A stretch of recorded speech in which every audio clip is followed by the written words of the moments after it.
mais ce qui était fabuleux, c'est que nous avions ancré avec les chevaux, sans qu'elle me donne quoi que ce soit comme réponse, ce qu'elle souhaitait avoir comme salaire et les jours de congé. Elle a eu exactement tout ce qu'elle avait envie.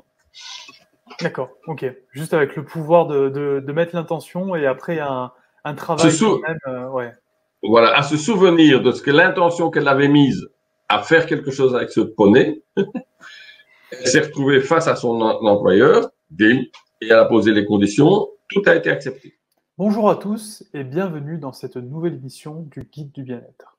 Aujourd'hui, nous allons parler intention, le pouvoir de l'intention. Qu'est-ce que c'est ? Entre pensée positive et énergie invisible, qu'est-ce que l'intention ?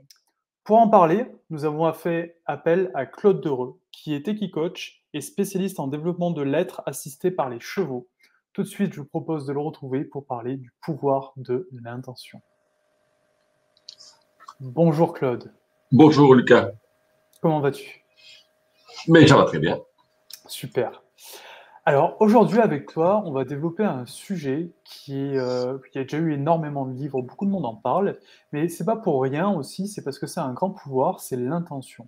Et on se rend compte de plus en plus que quand on met une intention dans quelque chose, ben, mine de rien, ça a quand même beaucoup plus de chances de se réaliser que si au final, je sais pas comment on pourrait le définir en fait, cette énergie, cette pensée positive que toi tu expérimentes au quotidien, j'ai envie de dire avec les chevaux notamment, mais aussi dans ton quotidien personnel.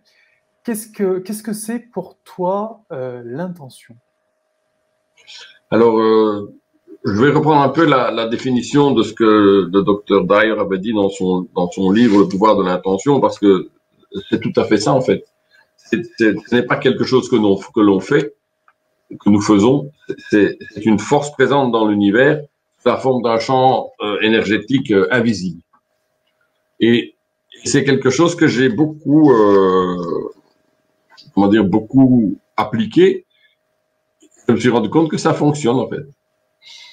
Est-ce que pour toi c'est quelque chose qu'on peut influer du coup ou quel fonctionnement tu as discerné toi ?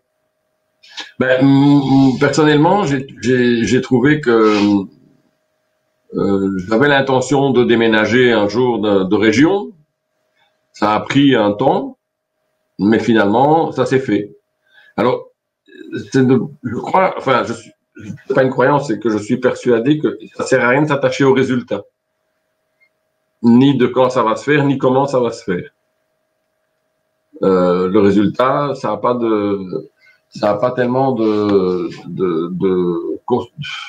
ça n'a pas de consistance là dans la matière. Là, le résultat, c'est pas important. C'est comment ça va, c'est de rester dans cette intention. Et à un moment donné, ça se présente. En fait, ce que tu es en train de dire, c'est que c'est le chemin qui est important plus que le point d'arrivée ? Ah, moi, je crois beaucoup à ça, oui, en tant que dans ma philosophie, le chemin est le plus important que le but. Mais chaque fois, c'est une décision qu'on va prendre. Une intention va être suivie ou une décision est suivie d'une intention, voilà. Moi, je pense que il n'y a pas un seul endroit où n'est pas l'intention, où n'est pas le champ invisible de l'intention. Il est dans l'univers. D'accord. Et toi, tu l'expérimentes comment au quotidien avec les chevaux ? Est-ce que tu aurais des exemples ? Alors, au quotidien, j'ai une jument qui est par exemple très difficile à attraper au pré. Mm-hmm. Et voilà, j'ai changé l'intention pour faire ça. Avant, j'arrivais avec, ça va encore être difficile et ainsi de suite, elle est difficile à attraper. Donc, je venais avec ça et donc je projette quelque chose de négatif en soi. C'est pas une grosse négativité, mais c'en est une. Mm-hmm. Et depuis peu, j'ai changé tout ça. C'est-à-dire que j'arrive et j'ai l'intention d'aller la chercher, l'intention de la prendre facilement, que ça ne dure pas 2 heures parce que j'ai envie de partager un moment avec elle, sans aucune coercition, on partage des moments de balade. Eh bien, depuis peu, j'arrive et au lieu que ça prenne 20 à 25 minutes, ça prend 3 minutes, 4 minutes. Voilà. D'accord. Et juste en changeant en fait cette intention, C'est juste ça. C'est en changeant mon mode de pensée. Voilà. On parle de cette pensée négative et de cette pensée positive. C'est facile de dire, on peut pas être tous les jours à 100% positif. D'accord? On a tous nos difficultés, nos vies, voilà. Et en même temps, quand je regarde, si je rentre dans cette intention qui est une intention claire et précise, parce que avec les chevaux, on doit être clair et précis. Donc j'arrive, je suis clair, précis, je choisis, je le lui dis, allez viens, on va se balader. Et poum, voilà, elle se laisse faire et on y va et on va se promener, c'est vrai. Je ne lui mens pas, je ne lui raconte pas d'histoire non plus. Hein, voilà. Et donc, ça a changé, mais ça a modifié de plus de 90% le résultat. Et oui, c'est ça qui est impressionnant dans ce que tu dis. Et au final, j'ai l'impression pressant, c'est qu'il y a un côté où il faut être très aligné et très clair dans ce que l'on veut et dans sa pensée, oui. Mais aussi dans j'ai envie de dire dans les mots utilisés. Oui, je crois beaucoup aussi. J'ai mis des années à comprendre, d'être dans le pouvoir des mots. Je ne me souviens plus du nom du gars qui a fait les petits bonhommes allumettes au Canada, qui a fait ce bouquin sur le pouvoir des mots. Et le pouvoir des mots, je crois qu'il est important. Pour nous, c'est une hygiène de vie pour ça nous stimule. Et surtout qu'ils reflètent une pensée, au final, ces mots que l'on prononce. Oui, ça reflète à un moment donné notre pensée.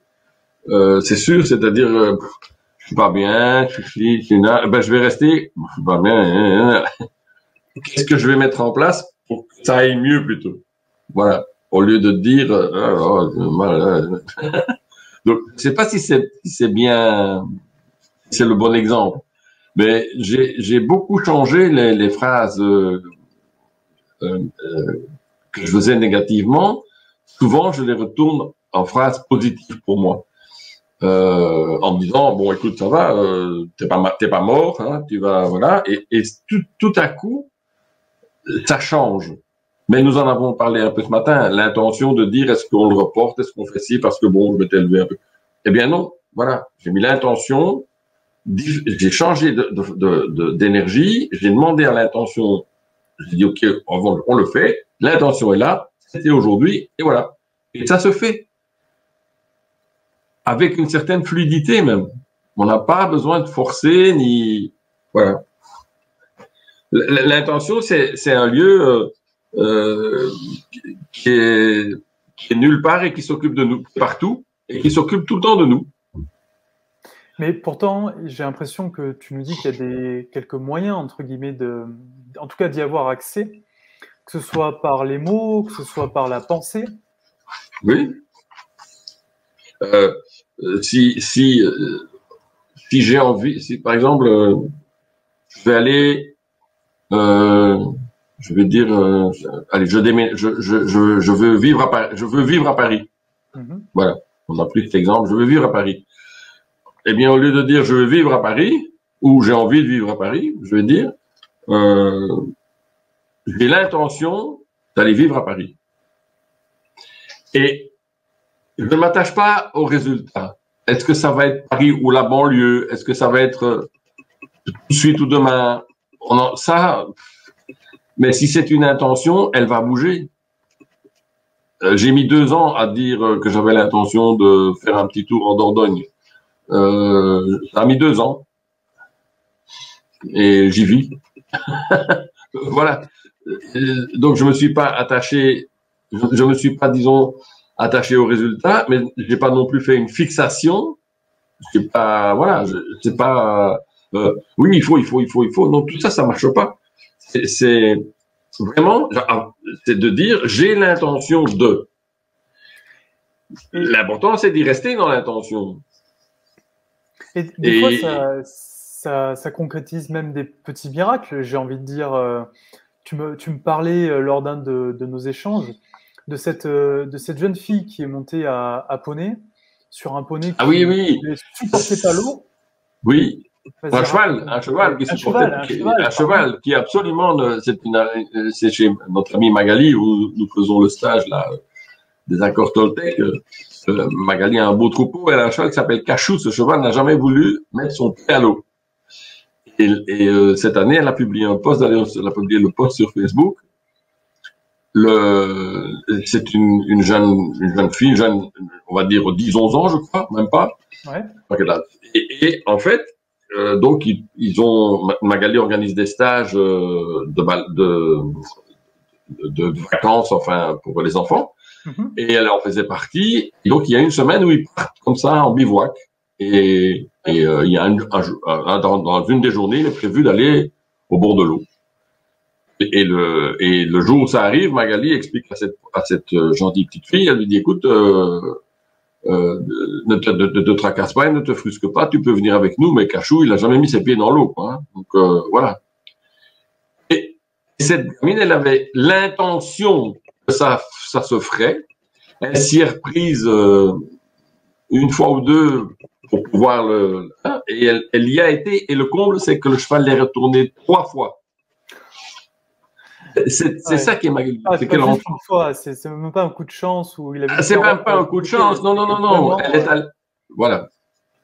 Ouais, c'est elle a émis cette intention. Donc, en fait, là, ça nous démontre vraiment la force, en fait, de l'intention, de la pensée. Je sais pas exactement, parce qu'en effet, comme tu dis, c'est une énergie invisible, donc c'est très dur à définir. Mais on voit bien que, en fait, juste en y mettant vraiment, j'ai envie de dire, son cœur, on peut arriver à réaliser des petits miracles comme ça. Ah, c'est trop génial, parce qu'elle l'a pas fait qu'une fois, quoi. Et elle a nagé avec le cheval. Le cheval est allé nager. Donc, elle l'y a mis jusqu'à l'encolure, quoi. Ouais, un cheval qui n'a jamais mis les pieds dans l'eau et qui, du jour au lendemain, il va 3 fois et il va nager. Ah oui. Magali, elle en a fait une vidéo. Notre amie Magali en a fait une vidéo parce qu'elle est restée scotchée. Ouais. Comme quoi, on peut vraiment y arriver. Et une question un petit peu plus compliquée. On parle d'intention qui n'est pas à confondre avec intuition. Et pourtant, parfois, ça peut être intimement lié. Et je sais que le thème de l'intuition aussi t'est très cher. Parce qu'on retrouve aussi le côté des chevaux qui sont des animaux très très intuitifs, comme beaucoup d'animaux. Et nous, qui en tant qu'humains, on a parfois perdu un peu cette connexion avec notre intuition. Qu'est-ce que tu pourrais en dire, toi, des éléments qui sont connexes à la fois entre l'intuition et l'intention, et en même temps, de qu'est-ce qui les différencie? Alors, l'intuition, c'est d'abord, je vais répondre à ce qui les différencie. Je viens de dire, et on a partagé ça tous les deux, que l'intention, c'est de l'énergie invisible. Elle est partout, à tout moment, dans tout l'univers, à notre service. L'intuition, tout le monde en a. Tout le monde a de l'intuition. Tout le monde peut dire qu'un jour il a pensé à quelqu'un, le téléphone a sonné, pouf. Et donc, voilà, c'est une intuition. C'est une intuition que quelqu'un, je me mets en connexion à distance, c'est de l'intuition. Les ressentis que j'ai, l'intuition fonctionne de 3 ou 4 manières différentes. On a l'auditif, le visuel, l'auditif, le sensitif et la perception du tout. C'est-à-dire, je suis tout le temps avec mon intuition, mais pour ça, nous devrions vivre dans le moment présent à 100%, ce qui n'est pas notre cas à nous, êtres humains.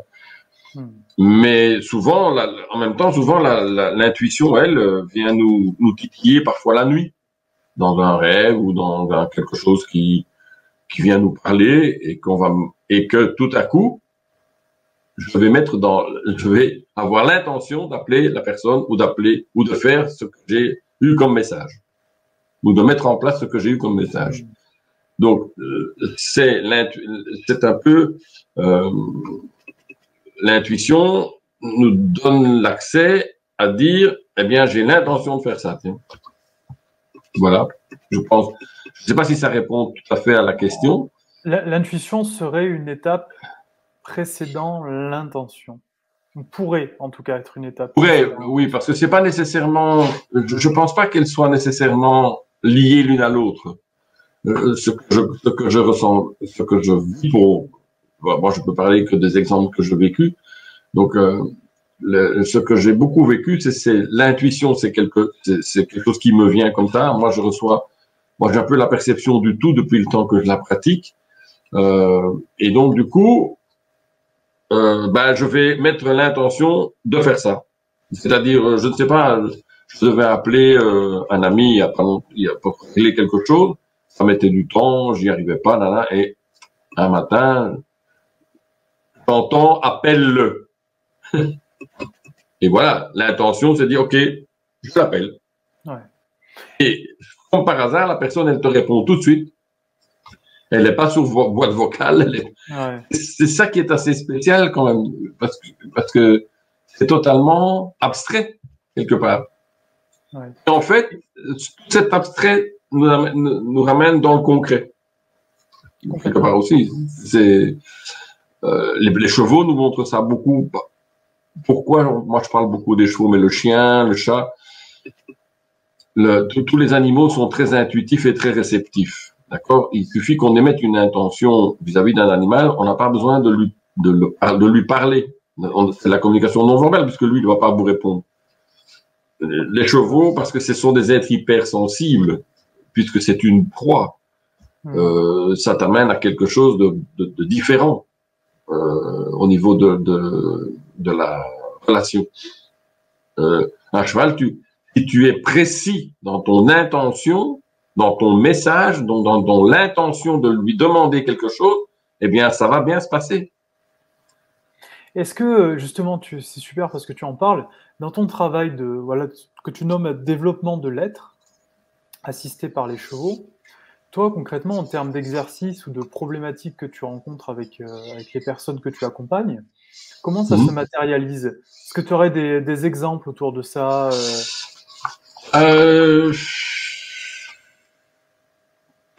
Je peux donner deux exemples un peu à l'opposé l'un de l'autre.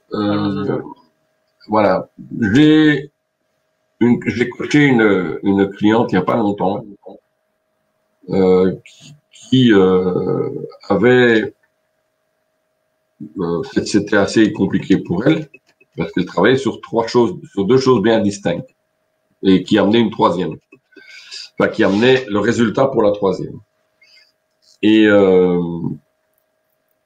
j'ai eu ce cadeau de retour qu'elle me dit, quand je me suis retrouvé face à mon interlocuteur pour mon emploi, je me suis revu avec ce que tu me demandais de faire en mettant l'intention pour le faire avec le cheval.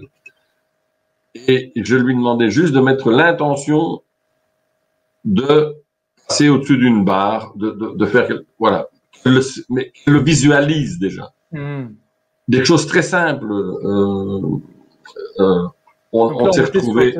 On était sur une problématique professionnelle, là. Là, on était sur une problématique professionnelle, mais qui était liée à une problématique. En même temps, elle était liée à une problématique personnelle. D'accord. Est-ce que cette problématique personnelle, tu peux en parler ou c'est trop délicat, sans nommer la personne? Je peux en parler. C'est une personne qui a vécu pendant des années avec quelqu'un qui était un peu ou beaucoup, ça, je sais pas, je lui ai pas demandé, mais dans l'esprit du pervers narcissique. D'accord. Et ce qui était incroyable, c'est qu'elle était divorcée elle est divorcée depuis je sais pas combien de temps, et que sur le plan des chèques, c'était toujours le nom de son ex-mari. Elle n'avait pas repris le nom de son nom à elle, parce qu'il y avait eu quelque chose dans son passé avec son père et ainsi de suite. Donc, mais quelque chose a disparu très tôt dans un accident. Et voilà. En fait, le fait de mettre une intention À un moment donné, elle s'est retrouvée bloquée avec un petit poney. Les poneys sont excessivement têtus, les poneys Shetland, voilà. Et on a débloqué la situation. Et puis, dans l'outil suivant, enfin, c'est-à-dire, on était en balade, dans le virage suivant, elle a tellement eu l'intention qu'il s'arrête pas. Et ben voilà, elle s'est pas arrêtée. C'est elle qui a mis l'intention d'aller devant. Eh bien, le poney, il a répondu, OK. Donc, c'est aussi fin que ça, l'intention. Et ça, elle l'a transposé du coup dans son, dans son entretien professionnel. Ah oui. Parce que, voilà. Non seulement elle l'avait déjà, l'emploi, elle l'avait déjà, elle devait le finaliser, mais ce qui était fabuleux, c'est que nous avions ancré avec les chevaux, sans qu'elle me donne quoi que ce soit comme réponse, ce qu'elle souhaitait avoir comme salaire et les jours de congé. Elle a eu exactement tout ce qu'elle avait envie. D'accord, ok. Juste avec le pouvoir de mettre l'intention et après un travail quand même, ouais. Voilà, à se souvenir de ce que l'intention qu'elle avait mise à faire quelque chose avec ce poney. Elle s'est retrouvée face à son employeur, et elle a posé les conditions. Tout a été accepté. C'est magique. Donc c'est assez magique. Et c'est pas la première que j'ai comme ça. J'ai eu un jeune un jour qui avait l'intention il était né au Vietnam, il avait envie d'y retourner. Son père y travaillait. Eh bien, il y est retourné. Comment ça s'est fait? C'est incroyable. Ce garçon travaille à Paris dans une boîte informatique où il se sentait pas du tout reconnu. Donc, on travaille beaucoup l'intention avec les chevaux. Avec les chevaux, l'intention, la demande doit être précise. Elle doit être claire à l'intérieur de soi pour pouvoir la transmettre de l'autre côté. Ça émane de notre intérieur vers l'extérieur. Eh ben, ce jeune homme, un jour, il a conçu un programme avec un de ses collaborateurs là dans la boîte où il travaillait. Ils ont conçu quelque chose pour une entreprise, je sais plus ce que c'était. Et tout à coup, son supérieur s'en va. Et du coup, les patrons le reconnaissent comme tel et lui disent, eh bien, écoute, si tu veux, on te donne la place. Lui, il avait mis ça au point. Et ils étaient deux à vouloir créer leur propre entreprise à partir de la boîte. Et donc ils ont dit non. Lui, il a dit non. Écoutez, non, je refuse. C'est trop tard. J'ai d'autres projets. J'ai l'intention de créer ma propre boîte. Le lendemain, son père atterrit à Paris. Ils se rencontrent, ils en parlent, ils discutent, machin, un truc, et puis il lui parle de ses projets avec l'intention de créer ce truc. Donc pour les boîtes, je sais pas quel programme c'était, je me souviens. Oui, non, mais programme informatique. Et en fait, son père, la première chose qu'il fait, qu'il lui dit, ben c'est avec moi que tu vas signer ton contrat, tu peux venir travailler au Vietnam dans ma boîte. C'est génial. 24 heures. En 24 heures, hein, donc on a travaillé nous 3 jours. Lui, il a mis 3 mois ou 4 mois à faire son programme avec son pote là et un peu plus. Son père arrive, en 24 heures c'était plié, hop. Il m'a envoyé un texto, il m'a dit, Claude, c'est incroyable, il faut que tu continues ce que tu fais. C'est miraculeux. Mais j'ai rien fait, en fait. C'est lui qui a compris et qui a appliqué aussi. Donc, voilà. Mais c'est un peu l'effet papillon, j'ai envie de dire. On part d'un truc, entre guillemets, tout bête, d'un travail avec un cheval où on lui donne une direction, on lui demande de faire quelque chose. Et puis d'un coup, en fait, on vient reproduire ça sur différentes échelles de notre vie, à différents moments où c'est opportun, et bam, ça se met en place et on arrive à atteindre nos objectifs. Oui, je suis persuadé qu'on peut atteindre tous nos objectifs comme ça. J'ai une cliente qui s'est installée, au bout d'1 an, elle a donné un préavis dans une boîte elle a négocié son départ dans une boîte où elle était depuis 25 ans. Ah oui. Et quand elle est venue me voir, elle n'était pas, c'était difficile pour elle parce que la boîte n'acceptait pas la rupture conventionnelle. Quand je lui ai dit, mais vous êtes cadre de boîte. Ah ouais, c'est vrai que je suis cadre. Donc, vous négociez votre départ normalement. Et ben, elle a tout négocié. Elle s'est même inscrite à la formation d'équicoaching que je fais. Parce que, en fait, quand elle est arrivée à la formation, elle avait un sourire. Elle avait une banane comme ça, elle venait d'avoir la réponse. c'était OK, elle partait à la fin du mois d'août. En 2 ans de temps, elle a quitté sa boîte, vendu sa maison et son projet est en création. Il sera prêt pour le printemps. Voilà. Je crois que oui, dans l'intention, il n'y a pas que de rester assis en attendant que ça arrive non plus. Hein. Il faut en parler, il faut mettre un peu d'action dedans. C'est important de mettre aussi le premier pas en avant, quoi. Sinon ça fonctionne pas. Hein. Mais j'ai l'impression que oui, non, mais de toute façon, l'action reste essentielle. C'est pas en attendant que ça se passe sur le canapé qu'il arrivera quoi que ce soit. Mais en plus, ce qui est génial, c'est que dans ton travail, dans tes propositions, on travaille vraiment avec le vivant, avec le cheval, avec les animaux de manière générale. Et j'ai l'impression que le cheval vient faire à la fois miroir et catalyseur aussi de tout ça. Oui, il y a quelque chose. Maintenant, on parle du cheval chaman aussi. Moi, j'aime bien le cheval chaman parce que non seulement c'est un catalyseur, mais c'est aussi un effet miroir de notre émotionnel et de notre intérieur. Et parfois, quand quelqu'un a difficile quand on a tiré un cheval, enfin il veut tirer ou au lieu de simplement y mettre l'intention d'aller, je ne sais pas, du paddock où il se trouve, l'intention d'aller dans le rond de longe, voilà, je dis n'importe quoi, ou dans la carrière, et ça marche pas parce que à l'intérieur de soi, je suis pas centré, je suis pas calé avec mon intention. Et quand j'ai lu ce bouquin de Dyer, c'est vraiment ça. Il parlait que de ça, quoi. Quand on lit bien son livre, on se rend compte qu'en fait, il faut pas s'attacher à des résultats. C'est important de mettre en action ce que j'ai décidé. J'ai décidé d'aller là-bas. J'ai l'intention d'aller là-bas. Eh bien, je vais tout faire pour y aller, puisque c'est une intention qui m'est propre. Bien sûr. Et je m'attache pas au résultat. Je pose un objectif, pam. Oui. Après, il faut rester ouvert aussi à l'opportunité, aux propositions que le chemin offre. Non seulement il faut rester. Il faut faire un premier pas pour avancer. On est bien d'accord. Voilà. En même temps, je crois qu'il faut aussi rester ouvert à tout ce c'est un peu ça. Je suis de plus en plus convaincu que nous devons rester ouverts dans le moment présent des choses. C'est-à-dire, on t'appelle pour quelque chose et ça correspond à ce que tu as l'intention de mettre en place.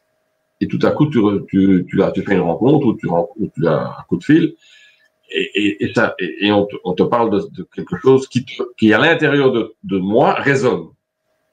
À l'intérieur de nous, ça résonne. Par rapport à notre objectif, par rapport à notre intention. Eh bien, c'est important de l'écouter parce que ça fait partie d'un moment de notre intuition, l'écoute. Si j'écoute ce que la personne me dit et me dit, ah, tiens, il y a peut-être quelque chose qui pourrait, et je vais voir, sans me poser de questions. Mais c'est énorme l'intention parce que un exemple encore, c'est il y a des années, j'étais en couple avec une femme et elle avait 2 enfants et Marie-Christine, on habitait une maison qui était limite pas très salubre pour l'hiver. Il y avait des gros problèmes d'infiltration d'eau et elle me dit on peut pas laisser la gamine dormir là. Moi j'ai pas envie, il faudrait qu'on trouve une autre maison. Donc je dis ok, ce qui veut dire que tous les deux nous mettons au départ l'intention de déménager. Alors on ne me croit pas. La gamine avait mis l'intention de ne pas changer d'école pour sa dernière année avant le collège ou le lycée, je sais plus. D'accord. Donc on devait rester sur place pour sa dernière année parce que voilà, hein, de moi dans le quartier, enfin, dans le quartier, mais dans le hameau où on vivait. Parce qu'on venait la chercher en bus, là, on l'emmenait à Manosque et tout ça. Donc voilà. Et donc on se met d'accord. Un matin, on se lève, on en parle au café. Et je dis, ben écoute, c'est quoi, je vais chercher un pain et quelques croissants pour demain au village. Et je reviens. J'arrive, je rentre dans la boulangerie. Il y a une boulangerie dans le village. Il y a une dame qui sort.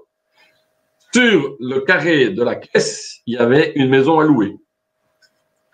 Ah, je dis, vous avez une belle maison à louer là. Et là, je dis, c'est à vous. Je dis à la vendeuse, non, non, je suis que la vendeuse. Elle me dit, et en fait, elle dit, c'est la dame qui vient de sortir. Ah bon? Oui, oui. Ah bon? Oui. Elle dit, je vous donne, si vous voulez, je donne les coordonnées parce que la maison est très belle, je la connais. Ah, ok, donnez-moi les coordonnées. Je rentre à la maison avec mon petit paquet de croissants et de pain. Et je dis à Marie, on a trouvé une maison. Tu te fous de ma gueule, elle me dit quand même. Non, on a trouvé une maison. Mais il faut qu'on y aille. Entre le moment où je suis sorti et le moment où je suis rentré, j'ai appelé pour avoir un rendez-vous. Et on avait rendez-vous à 14 heures. On a dû attendre 18 heures pour que le fils arrive. À 18 heures, c'était plié. Voilà. 24 heures une fois de plus, avec le pouvoir de l'intention. Alors attention, là, on était deux dans la même intention. Là, ça, c'est important parce que si tu es tout seul, ça va, hein, je suis le seul responsable de mon intention et de mes idées.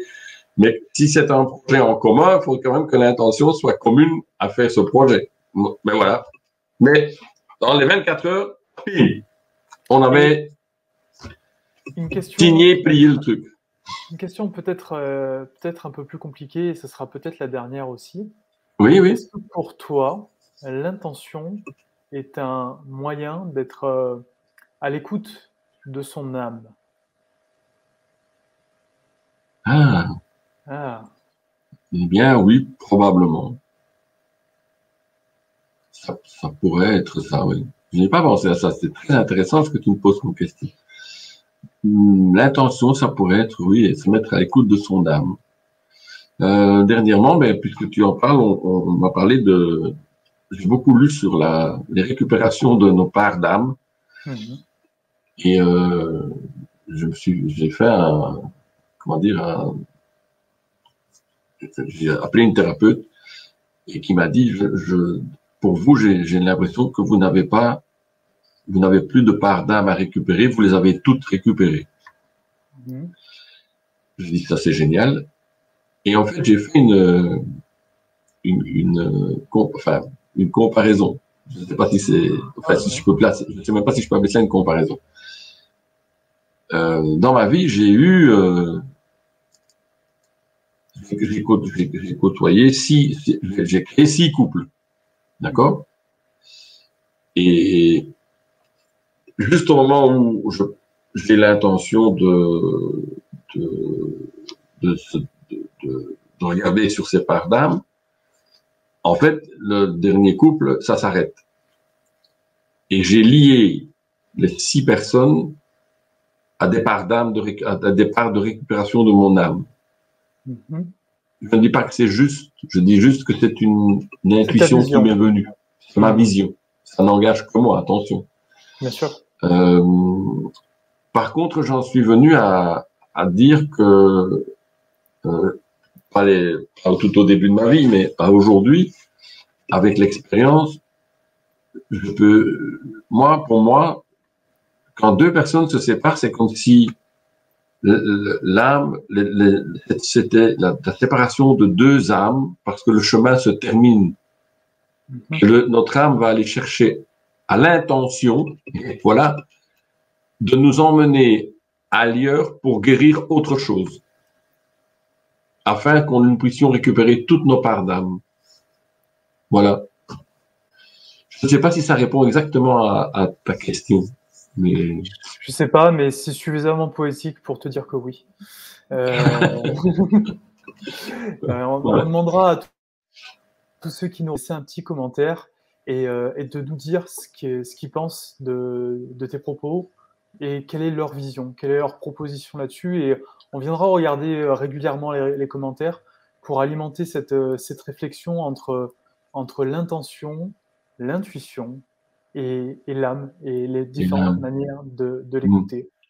En tout Oui. cas, moi, ce que je retiens, c'est qu'il y a vraiment énormément de propositions que tu fais avec le cheval et que même si parfois ça peut partir d'un tout petit rien, ne serait-ce que de prendre un cheval et de le guider, eh bien, tu viens de nous démontrer par l'expérience, par les différents retours que tu as eus de tes clients, que bah oui, en fait, rien que d'arriver à poser cette intention, poser son intention, c'est s'offrir l'opportunité d'évoluer et de grandir pour soi, pour son âme. Claude. Ah oui, non, mais je suis. Oui, c'est une très jolie fin d'interview. C'est vraiment ça, quoi. Moi, je remarque que toutes les personnes qui ont travaillé dans leur chemin, sur leur chemin, sont vraiment arrivées à ouvrir, à s'ouvrir à autre chose, en fait. Et je trouve ça génial. Et il y a cette espèce d'osmose entre l'intuition, l'intention, voilà. C'est un fantastique. L'intention, c'est un fantastique accélérateur d'attraction, parce qu'on parle de la loi d'attraction, par exemple. Mais moi, je suis persuadé que l'intention, c'est vraiment ça aussi. Et j'ai remarqué ça avec tous les gens que j'ai côtoyés dans le monde du cheval, même en technique, même un coach technique, c'est-à-dire le coach qui donne, le professeur d'équitation qui donne les cours. Je suis persuadé qu'il y a une telle évolution s'il utilise ce vrai pouvoir de son intention, que le message passe beaucoup plus facilement que de crier ou d'hurler ou d'essayer de se faire entendre. C'est vraiment, et c'est valable pour tout, hein, c'est pas valable que dans l'équitation, mais je suis persuadé de ça, moi. Je suis persuadé que cette intention, elle nous porte, en fait. Ben voilà, je crois que l'invitation aujourd'hui pour chacun, c'est de poser votre intention, poser une intention et regardez ce qui se passe autour. Agissez, faites le premier pas, posez cette intention. Claude, je crois qu'on a fait. Dis-moi. Un tout petit dernier mot, c'est que nous sommes presque à la fin de l'année et moi je propose aux gens qui nous écouteront de mettre une intention, juste pour tester, pour ceux qui ne l'ont jamais fait, pour 2022. Allez, alors vous avez entendu, une intention pour 2022 en cette fin d'année. Et plutôt que de bonnes résolutions, une bonne intention. C'est ça. Ça peut certainement tout changer dans votre vie. Claude, je te remercie pour cet échange qui a été très complet et très instructif. Merci à toi, Lucas. Sur ton site internet qui est en commentaire, en description, pardon, en bas de cette vidéo. Et on invite tous ceux qui ont des questions sur l'intention, l'intuition et le travail avec les chevaux que tu proposes à te contacter directement à travers ton site internet, par message, par téléphone, etc. Claude, encore une fois, merci. Je te souhaite une très bonne fin de journée et je te dis à bientôt. Merci à toi, Lucas. Et merci. À bientôt également. Au revoir à tous. À bientôt dans une nouvelle émission. Au revoir à tous. Au revoir.